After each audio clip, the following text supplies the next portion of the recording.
What is going on, college basketball fans? Welcome back to another video. Today we're back with some more bracket breakdowns and just breaking down the March Madness bracket, talking more about each possible matchups all the way to the Elite Eight, and just talk about some of my favorite teams to possibly come out of this region and some of my favorite upsets that I've been taking in a lot of my brackets. So this time we got the West region. We already got the East and the South up on the channel, so make sure you guys go check those out. We still got the Midwest coming out here later today. The tournament starts tomorrow. We are going to be streaming, so tune in for that. We are going to be watching the first few games of round one together on stream. So if you want to join the watch party, there at, I believe the first game's around noon tomorrow.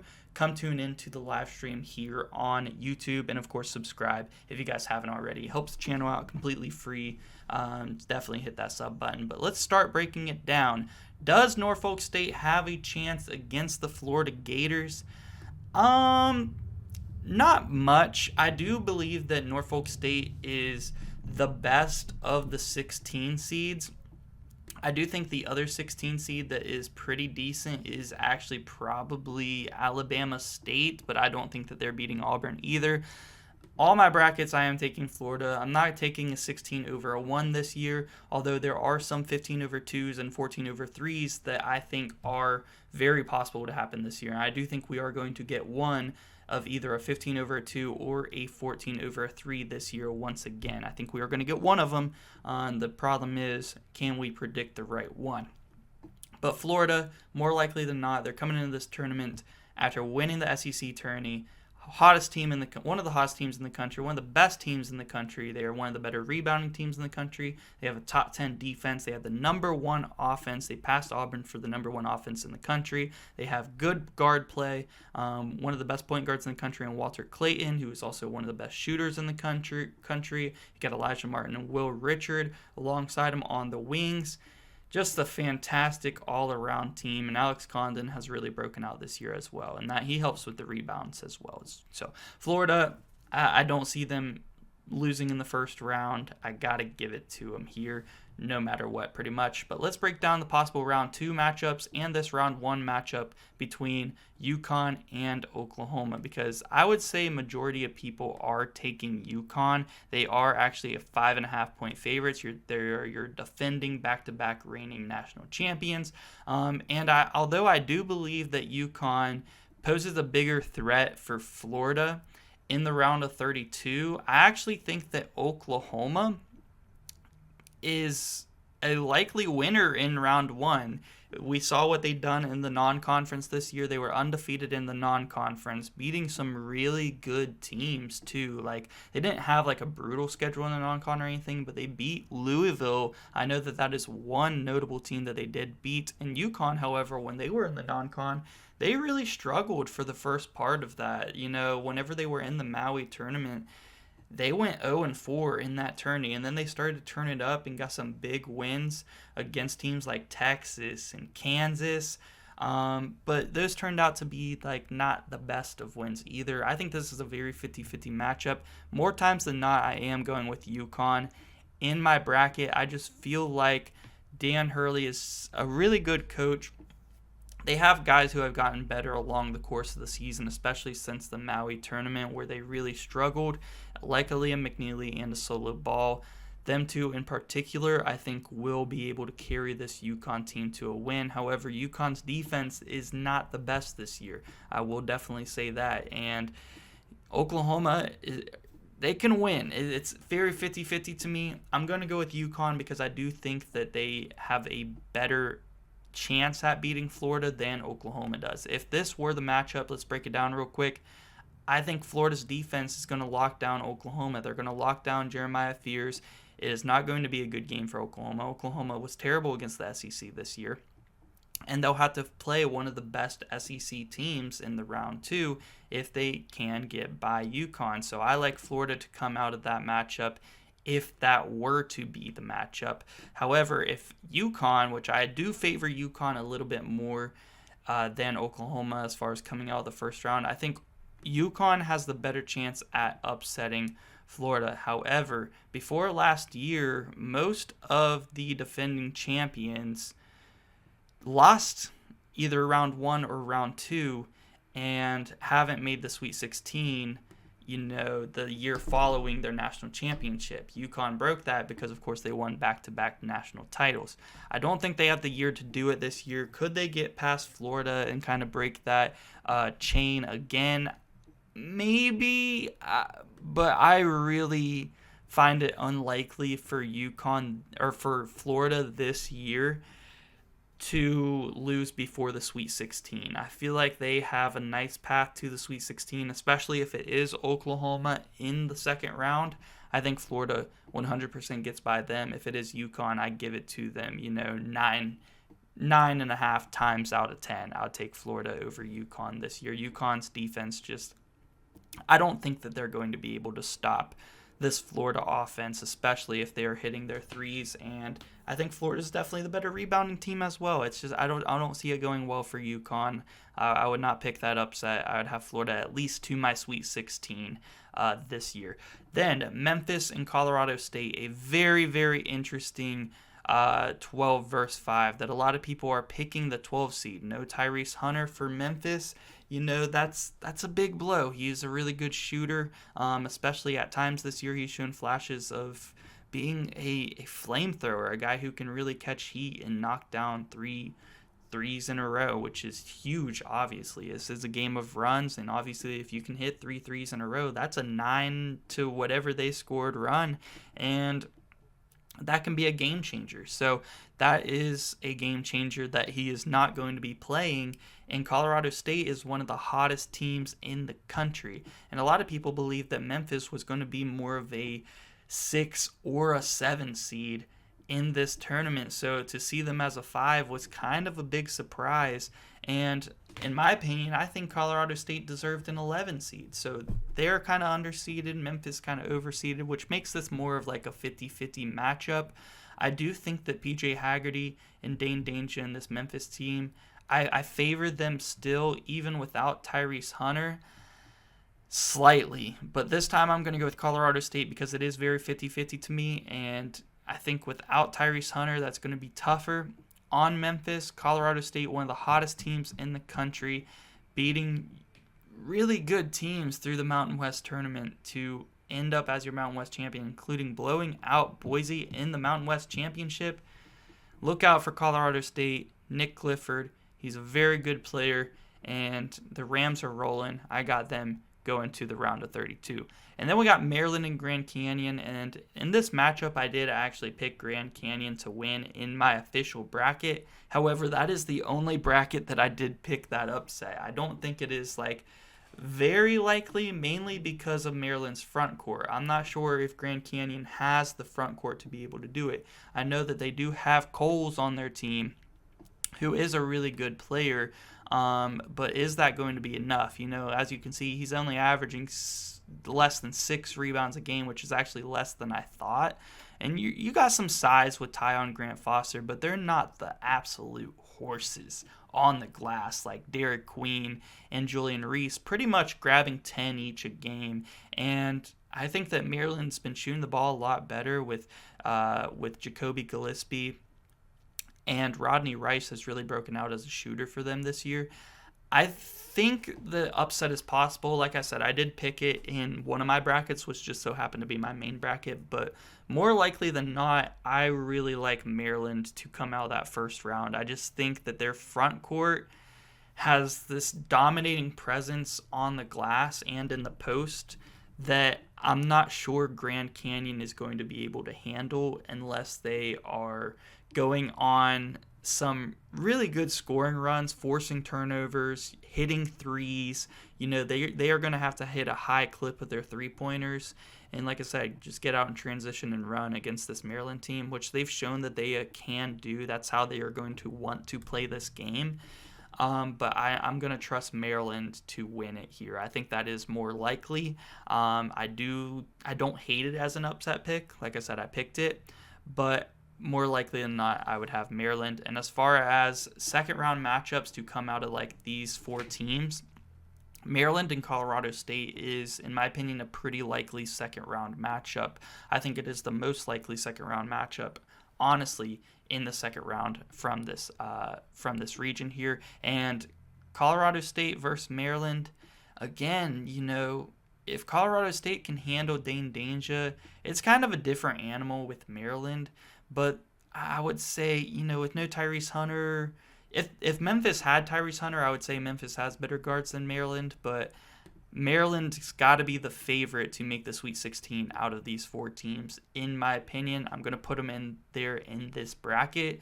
I do think Colorado State, just because they are very hot heading in, they could beat Maryland and get to the Sweet 16, but I'm not going to pick it here. I would definitely have Maryland. As far as the other possible matchups, like I said, with no Tyrese Hunter, I don't really trust Memphis against Maryland. If they had him, it would be a different story. But I think Dane Danger would have some trouble get going in the paint against Maryland. This is a really good second-round matchup for Maryland, and in my opinion, it might actually be the easier matchup for them over Colorado State. So I really do like Maryland. I think their toughest matchup in the first 2 rounds is probably Colorado State, but if Grand Canyon's hitting their threes and getting out and running, that might be their hardest matchup, to be honest. But I think Maryland is the best of these 4 teams, and I would have them more likely than not in the Sweet 16 of most of my brackets. As far as a Memphis Grand Canyon matchup, these are teams that both can put up some points, and given the injury, I would probably lean towards Grand Canyon. It sucks that Tyrese Hunter is injured because I would be talking way different about them if he was playing in this game. I just worry about Memphis's depth a little bit. And the last possible matchup, we have Colorado State and Grand Canyon. That one right there is more of a coin flip. These are both really good mid-majors that both of these teams can possibly get a first-round upset. And if Grand Canyon can get past Maryland, I would tend to favor Grand Canyon to the Sweet 16 over Colorado State. So I would take Grand Canyon there. But for these predictions and what I think is most likely to happen, I would take Colorado State, Maryland over Colorado State to set up a Florida-Maryland Sweet 16 matchup, which would be a fantastic game that we will break down here in just a moment. But let's go down to the bottom half of this region where we do have Missouri and Drake.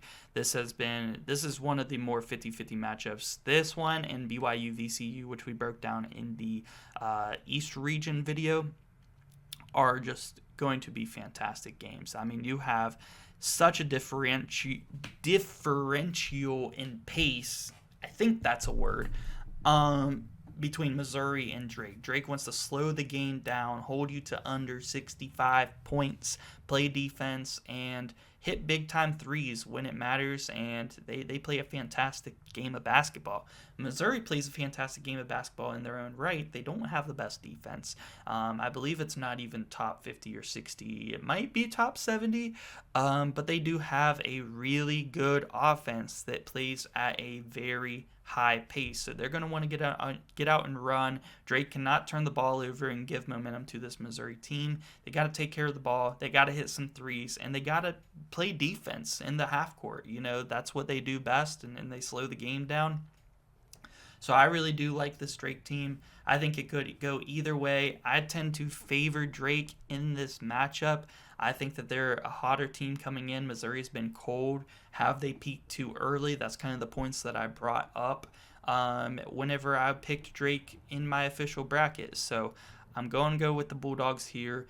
I'm going to favor the defense, but this one could go either way. It's really we should be able to tell right off the get who is going to win this game based on how the pace is being played and who sets the pace. Next, we got Texas Tech versus UNC Wilmington, and I actually do think there is a discussion to be had for UNC Wilmington possibly pulling off this upset.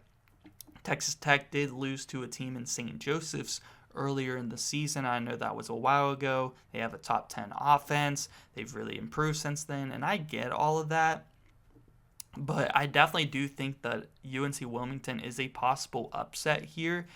And Texas Tech is another team that plays at a very high-paced offense. But UNC Wilmington, just watching their conference tournament, they have some guys on their team that can really shoot the ball. They got some seniors on their team. And I'm going to pick this upset for the case of this bracket. But more likely than not, I would have Texas Tech win.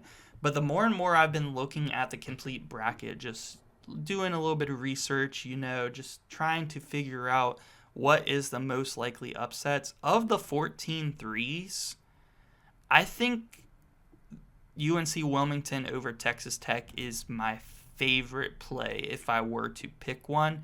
And like I said, I do think we are going to get a 15 over a 2 or a 14 over a 3 this year. And I do think that this is one of the possibilities. And I'm going to pick it here, but we're still going to break down some of the more likely matchups because Texas Tech versus Drake, in my opinion, and Texas Tech versus Missouri is a very likely matchup in the second round. And I want to talk about it. So Texas Tech, the possibility of like Mark Mitchell versus JT Toppin would be phenomenal, and I would really love to see that matchup. And these two high-powered offenses, I believe they both are top 10 offenses in the country. So if you're looking for a high-scoring game, if this happens to be the second round matchup, you are going to love to watch this game. Definitely mark it down. Make sure you're watching because this is both teams are going to probably put up close to 90 points, if not more. So it would be fantastic. I think I would tend to lean Texas Tech in that matchup if it were Missouri versus Tech.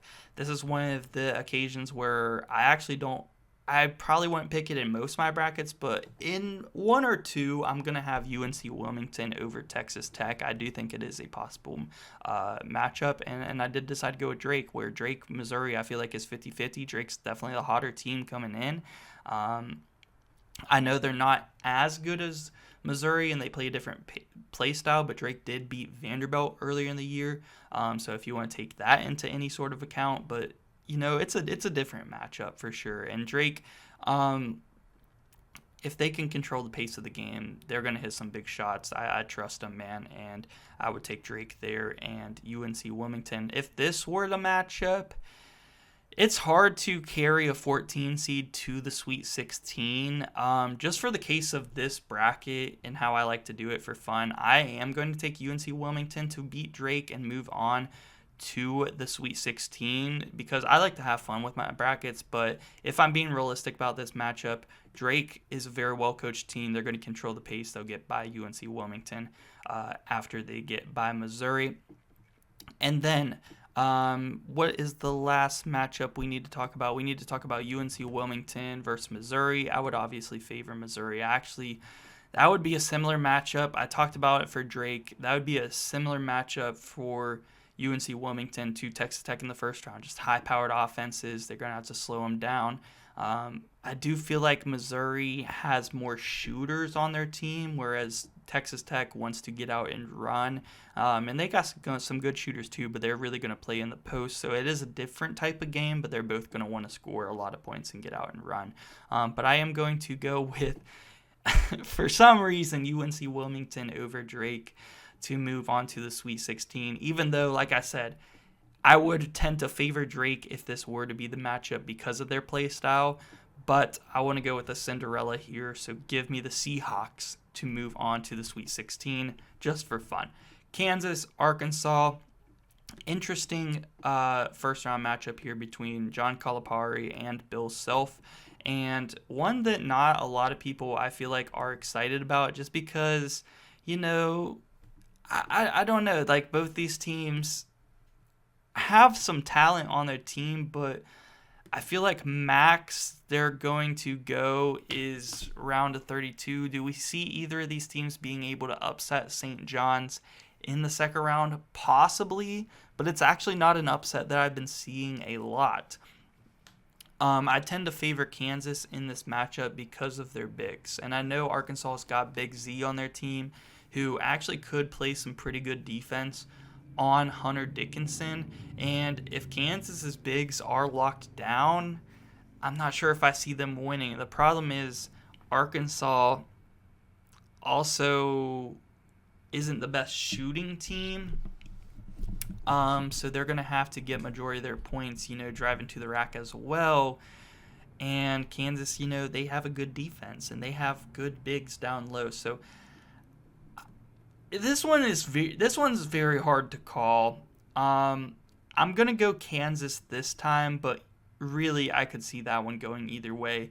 As far as St. John's Omaha, you got to go St. John's here. They're a very disciplined team, very good defensively. They have some really good star players in R.J. Lewis and Azubi Ejiofor. Kadira Richmond is a triple-double machine. I don't know if he's actually had a triple-double this year or a couple, but he's come close and he is capable of doing it for sure. I got to take St. John's in this matchup. As far as a possible St. John's-Kansas matchup, it would be a Azubi Ejiofor revenge game.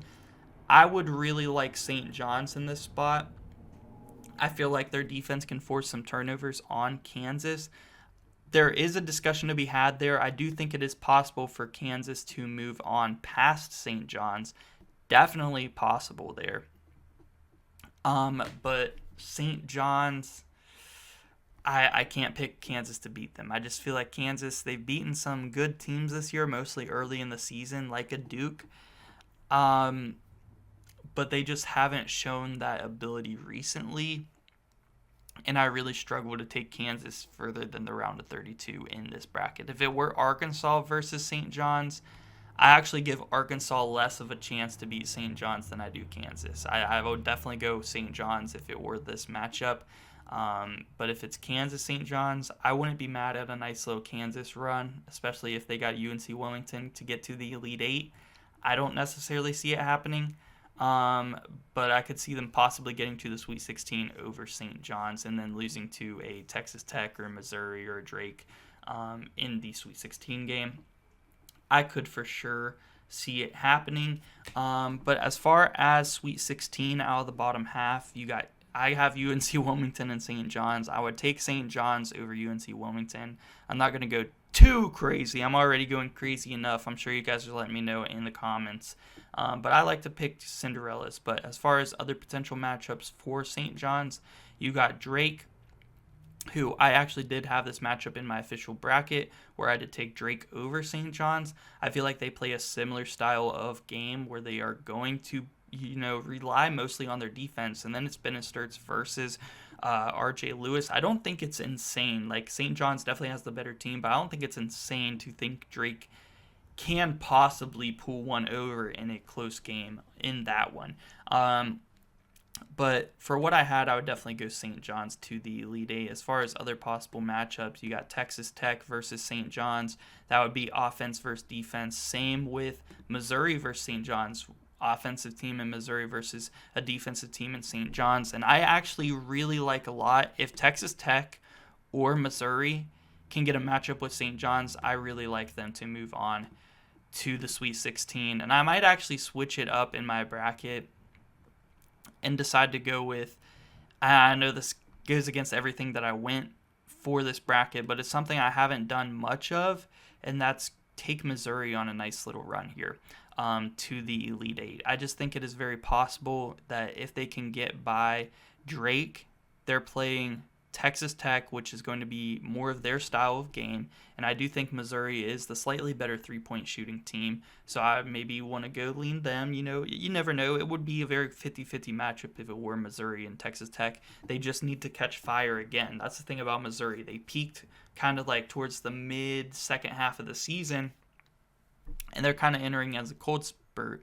But if they can get hot again, especially from behind the arc, they can go on a deep run with this bracket, because this is going to be a similar matchup to the Drake matchup for Missouri, going up against a defensive team that is going to want to force turnovers. And I do think that Texas Tech would maybe protect the ball a little bit better than Missouri against St. John's. So maybe Texas Tech has the more likely chance to beat St. John's. But I also think Missouri can just outscore St. John's and get to the Elite Eight. That's what I'm going to go with here. I'm going to go with that, and I'm going to keep the UNC Wilmington upset in the first round, but instead I'm going to go Missouri over Drake and Missouri over UNC Wilmington to have our 6 seed Missouri then over St. John's to make it to the Elite Eight. I like that a lot, and I do, like I said, Texas Tech or Missouri I like a lot as far as an upset over the 2 seed St. John's in the Sweet 16. I think that is a very solid choice if that is a direction you were wanting to go. As far as teams in the top half of the bracket for potential to beat Florida, I think it is an obvious one. The most likely team to upset Florida as far as the top half of this region is going to be Maryland. And if you want me to be completely honest with you, I don't see anybody before the Elite Eight knocking off Florida other than Maryland. Before the Elite Eight, as far as potential Sweet 16 matchups, you have Norfolk State, UConn, Oklahoma, Memphis, Colorado State, Maryland, and Grand Canyon. That's it. That's the only possible matchups for Florida before the Elite Eight. And the only team I see being able to knock off Florida is Maryland. And that's less than any other one seed that we've talked about so far up in the top half of our region. So that's pretty interesting to think about there. Am I going to take Maryland over Florida here? I'm going to do it. I definitely don't know if I would bet on it. I'm going to do it here, but I would definitely favor Florida in this game. I just feel like they have too much offense, in my opinion, and I would definitely probably go Florida. So let's go ahead and just go Florida because I do think that Maryland is the most likely team to beat Florida before the Elite Eight. But similar to Duke, I think Florida, I would be shocked if they do lose before the Elite Eight. So in this given matchup for the Elite Eight, I would probably go Florida. Missouri did beat Florida in the season already, and it was in the Swamp, so that was, probably Missouri's best win. They've gotten a couple really good ones, but since that one was on the road, I'd say that was probably their best. Like I said, if they can get back to that, I wouldn't be mad at a Missouri over Florida pick to the Final Four. I don't think it's a horrible pick whatsoever. For this bracket, I am going to go with Florida, though. But let's look at a potential St. John's Florida matchup. I do think that it does favor Florida. I think that they have the guards on their team where they're not going to turn the ball over too much. They definitely have the better shooting team than St. John's. They have a good defense as well. They're going to be able to out-rebound St. John's, even with Zuby Ejiofor. They have so many bigs on their team that go in there and grab rebounds. And if this is a 1-2 matchup, I really like Florida over St. John's. And I would go as far as to say, I think Maryland is more likely to beat Florida than St. John's. I think matchup-wise, I would give it to Maryland as far as potential to beat Florida than St. John's. Now, if it is Missouri, I think Missouri or Texas Tech are your most likely two teams to beat Florida in the Elite Eight. So if it were Texas Tech, I wouldn't be mad at a Texas Tech over Florida or at a Missouri over Florida. I think those are your two most likely teams to beat Florida before the Final Four, and your third one would be Maryland in the Sweet 16. I think those are the places that Florida could lose before the Final Four. Just all my opinion. Obviously, do whatever you want in your brackets. Have some fun with it. Do whatever you think. I just want to give you guys all the information that I think about when breaking down these regions as far as if you are looking for spots, because I see a lot of people this year picking all one seeds to the Final Four. Is it going to happen? I doubt it. So if you guys are struggling looking for a one seed to lose before the Final Four, I'm hoping that some of these matchup breakdowns can help you find those, so you can have a unique bracket, have some fun with your bracket, and kind of root for some upsets, because that's always fun to do. As far as the most likely upsets, obviously I have Colorado State over Memphis. I think that is a big one. Like I mentioned earlier, I did have this, so I'm going to go with it. UNC Wilmington over Texas Tech. Now, do I think it is likely? Not necessarily, but I was kind of thinking Lipscomb over Iowa State could happen. But I actually think that UNC Wilmington over Texas Tech, if any, is the most likely 14/3 this year. I've kind of changed my mind on that off of Lipscomb to go with UNC Wilmington. I do think it is the more likely of any of the 14/3 matchups. So those are some of the upsets I like. Those are some of the potential teams that I like to the Final Four. Other than Florida, I am going to have Florida over Missouri there. Accidentally switched that. But for this bracket, this is how we're looking so far. We got Texas A&M and Florida, and then Duke. And then in our next video, we're going to break down the Midwest region, which I actually think has a lot of potential for some chaos, but also a lot of potential for just some sneaky runs that aren't necessarily big upsets, but for a sneaky team to potentially make it to the Final Four, I feel like that is a good region for it. So, yeah, guys, let me know what you guys think about this West breakdown, and who do you guys have in the Final Four out of that region. I do it for this one, guys. Stay tuned for the Midwest breakdown. Go check out the East and the South. We have our official bracket predictions up on the channel as well. Sleeper teams, national championship formula. If you guys are wondering what team's history says will win the national championship this year, go check out that video. And yeah, guys, subscribe if you guys are new. Thank you so much for watching.